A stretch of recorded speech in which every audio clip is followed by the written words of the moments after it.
Bonjour chers apprenants. La présente vidéo a pour thème intervalle réel.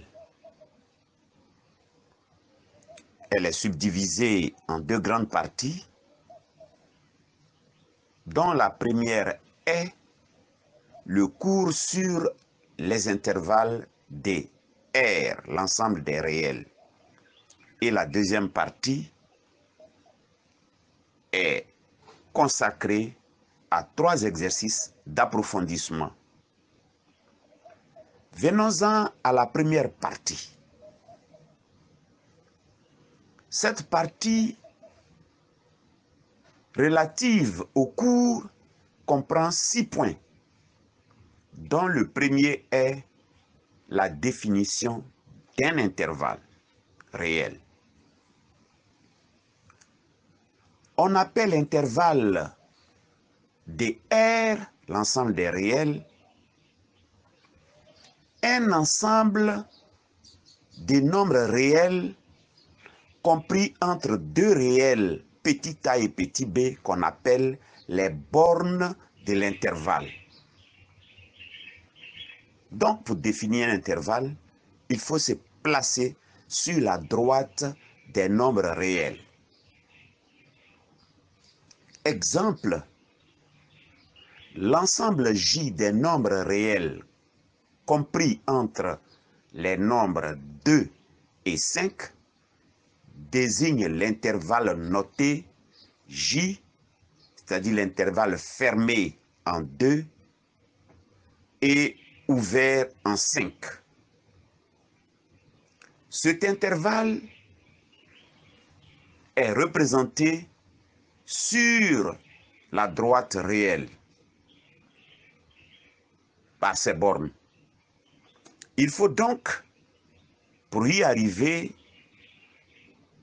savoir définir ce qu'on appelle un intervalle, savoir représenter un intervalle, savoir écrire un intervalle et savoir définir par la lecture ce que c'est qu'un intervalle.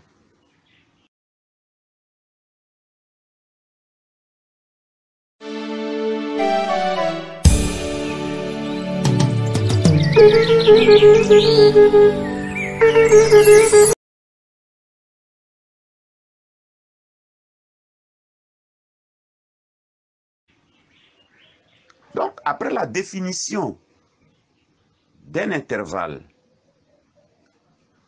nous allons venir à la deuxième petite section qui est les différentes représentations d'un intervalle borné.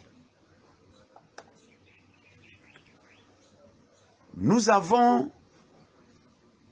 les intervalles fermés en A et en B, les intervalles fermés en A et ouverts en B, les intervalles ouverts en A et fermés en B, et les intervalles ouverts en A et en B, comme le montre la partie liée à cette section.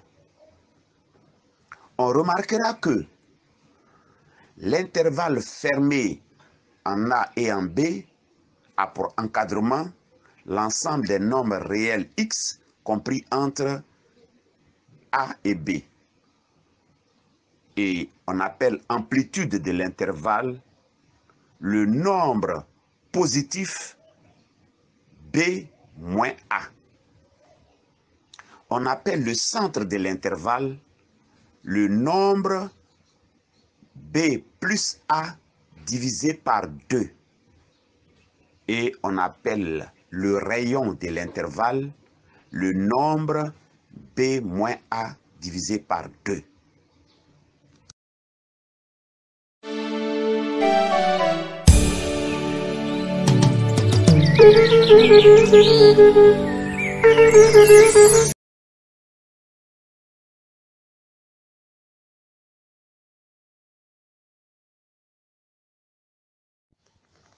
Le troisième point de cette première grande partie est relatif aux différentes représentations d'un intervalle non borné.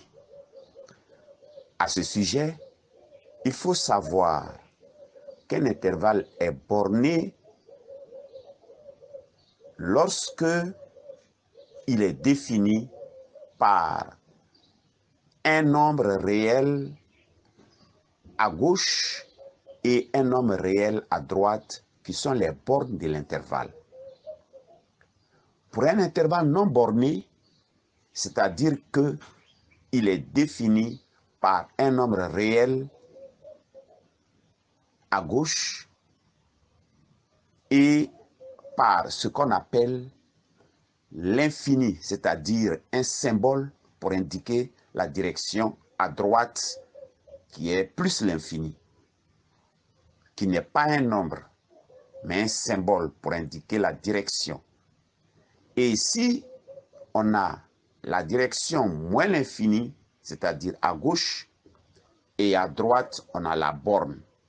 Donc, on aura dans ce cas-ci un intervalle fermé en A et ouvert à droite en plus l'infini. Un intervalle ouvert en A, c'est-à-dire que le nombre A n'appartient pas à l'intervalle, et ouvert en plus l'infini. Et on a l'intervalle ouvert en moins l'infini, fermé en A, et l'intervalle ouvert en moins l'infini et ouvert en A. Voici les trois principales caractéristiques d'un intervalle non borné.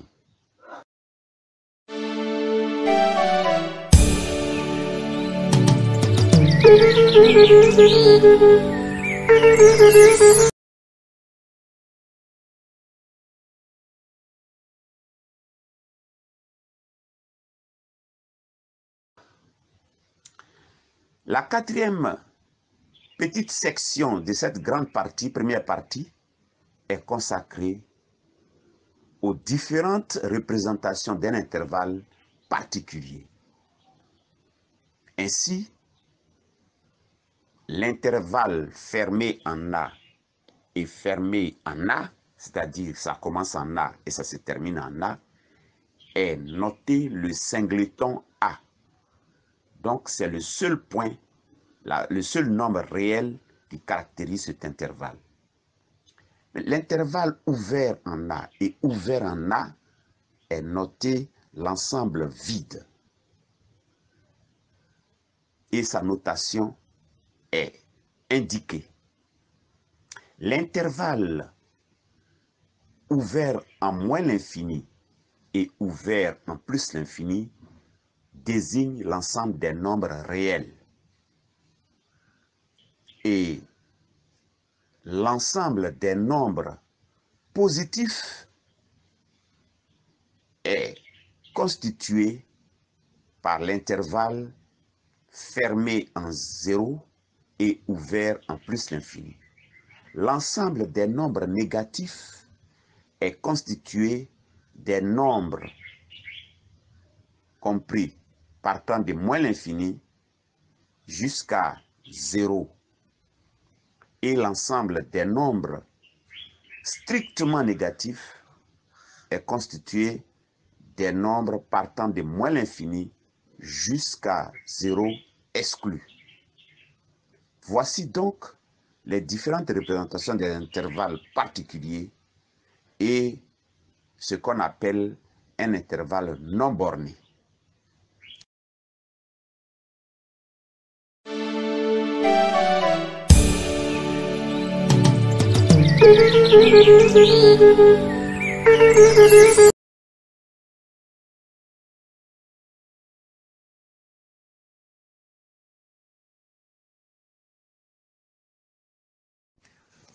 La cinquième petite section de cette grande partie du cours grand 1 est intitulée Intersection de deux intervalles. Définition. L'intersection de deux intervalles grand A et grand B est l'ensemble des réels appartenant à la fois à A et à B. On note A inter B. Le inter est défini par un U majuscule renversé. On dira que un nombre réel X appartient à grand A inter grand B équivaut à X appartient à la fois à grand A et à grand B. Pour y arriver, il faut faire un schéma. Voici un exercice d'application corrigée. Grand A, c'est l'intervalle ouvert en -8 et fermé en 5. Et grand B, c'est l'intervalle fermé en 2 et fermé en 8. On nous demande de déterminer l'intersection de grand A et de grand B noté A inter B. Voici la solution. On fait le schéma et sur la représentation graphique, on constate que la partie du schéma qui est à la fois dans l'intervalle grand A et dans l'intervalle grand B, c'est la partie définie par l'intervalle 2 fermé et 5 fermé. Donc l'intervalle fermé en 2 et fermé en 5. Remarquons que deux intervalles, grand A et grand B, sont disjoints lorsqu'ils n'ont aucun réel en commun. On dira que leur intersection est vide. Et on en donne un exemple. L'intervalle ouvert en moins l'infini et fermé en -6. Inter, l'intervalle fermé en 2 et fermé en 8 est représenté. Et ces deux intervalles n'ayant aucun réel en commun, on dira qu'ils sont disjoints.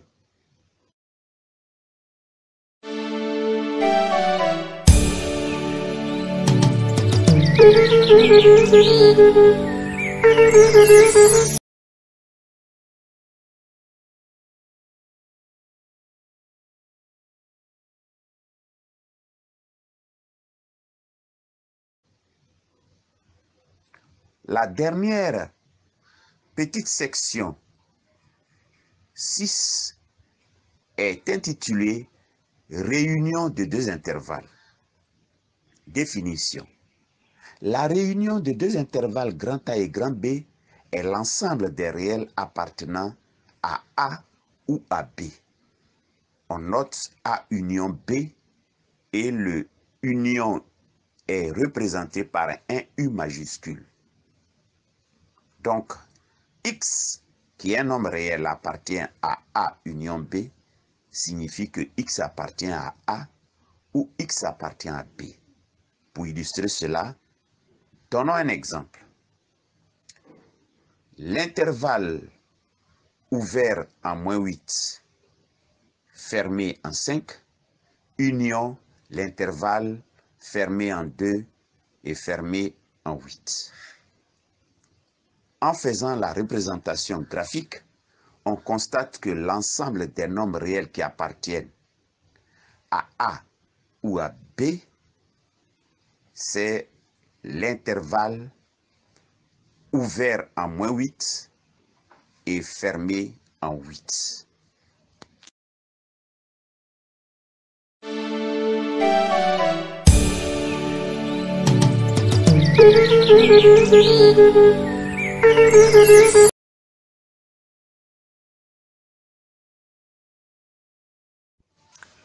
La deuxième grande partie de cette vidéo-ci s'intitule Exercice d'approfondissement. Cette partie est constituée de 3 exercices pour lesquels il faut se référer aux cours présentés tantôt. L'exercice 1 est ainsi libellé. Complète les cases vides du tableau suivant. Il y a la partie égalité, la partie schéma, la partie intervalle, notation, la partie lecture. Il faut donc se référer au cours et compléter ces différentes parties vides.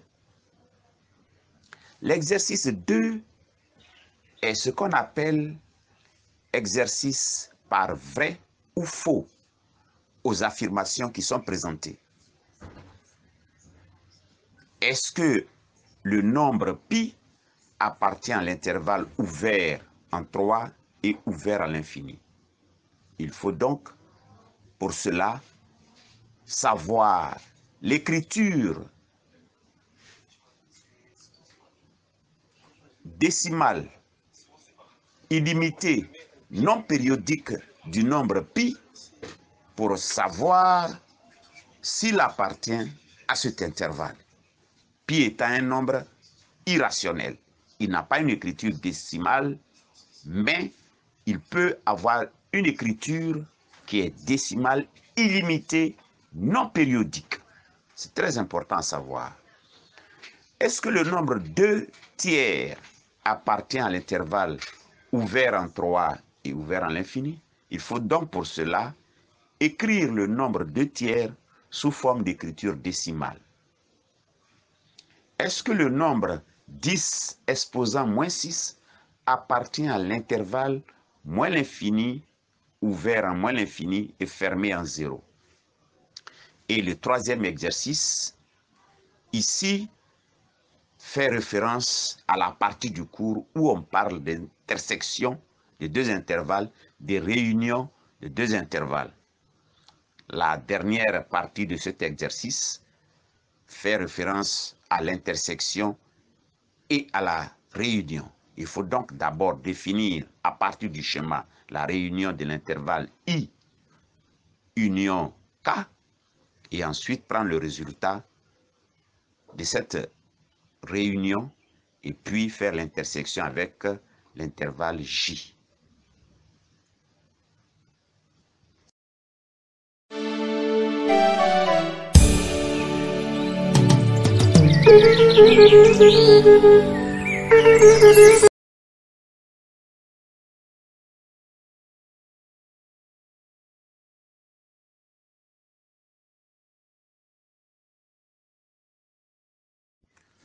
Voici les corrigés des exercices d'approfondissement.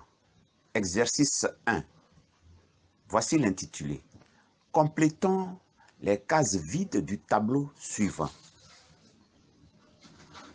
L'intervalle moins l'infini fermé en 0 a pour inégalité l'ensemble des nombres réels inférieurs ou égaux à 0. La notation, c'est l'intervalle ouvert en moins l'infini et fermé en 0. Et la lecture vient d'être énoncée, c'est l'ensemble des nombres réels inférieurs ou égaux à 0. L'intervalle borné moins 3, 8 a pour inégalité l'ensemble des nombres réels compris entre moins 3 et 8. Et cette écriture, c'est l'intervalle fermé en moins 3 et fermé en 8. Et c'est l'ensemble des nombres qu'on appelle l'intervalle fermé en moins 3 et en 8. L'exercice numéro 2 nous demande de répondre par vrai ou faux aux affirmations suivantes, bien sûr en justifiant. Le nombre réel pi a une écriture décimale qui n'est pas périodique et qui est illimitée.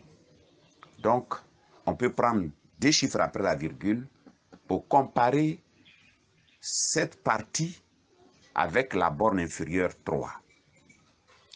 Pi est égal à 3,14 à peu près. On constate que 3,14 étant supérieur à 3, donc pi est supérieur à 3 et donc pi appartient à l'intervalle ouvert 3, ouvert en plus l'infini. Donc on met vrai pour la première question.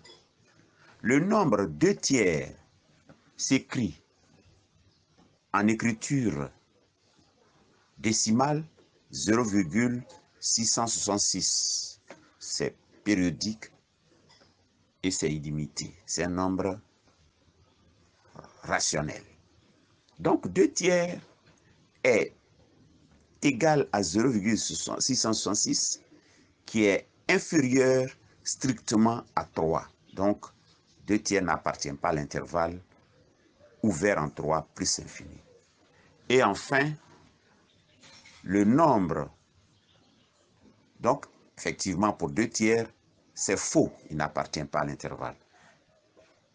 Enfin, le nombre 10 exposant moins 6, est-ce qu'il appartient à l'intervalle moins l'infini 0? Il faut écrire donc le nombre 10 exposant moins 6 en écriture décimale. Il s'écrit à 0, avec 5 0 et un 1. Donc on a 6 chiffres après la virgule. Donc 10 exposant moins 6 est égal à 0,00000 et 1. Comme c'est supérieur à 0, c'est un nombre positif, alors ce nombre n'appartient pas à l'intervalle des nombres négatifs. Donc c'est faux.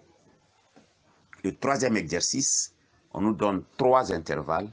Il faut faire le schéma et on obtient pour l'intersection de I inter J,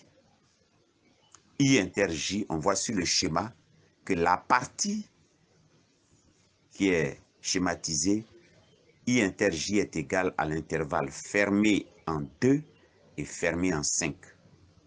L'intervalle I union J, sur le schéma, on voit que c'est l'intervalle fermé en moins 3 et fermé en 9. Et enfin, l'intervalle I union K inter l'intervalle J. Il faut d'abord définir I union K. I union K, c'est l'intervalle fermé en 1, ouvert en plus infini. Et lorsqu'on fait ceci avec l'intervalle J, on voit que c'est l'intervalle fermé en 1 et fermé en 5. Merci. N'oubliez surtout pas de partager la vidéo afin de soutenir notre action et de liker celle-ci et poser des questions dans les commentaires pour améliorer les prochaines vidéos. Merci.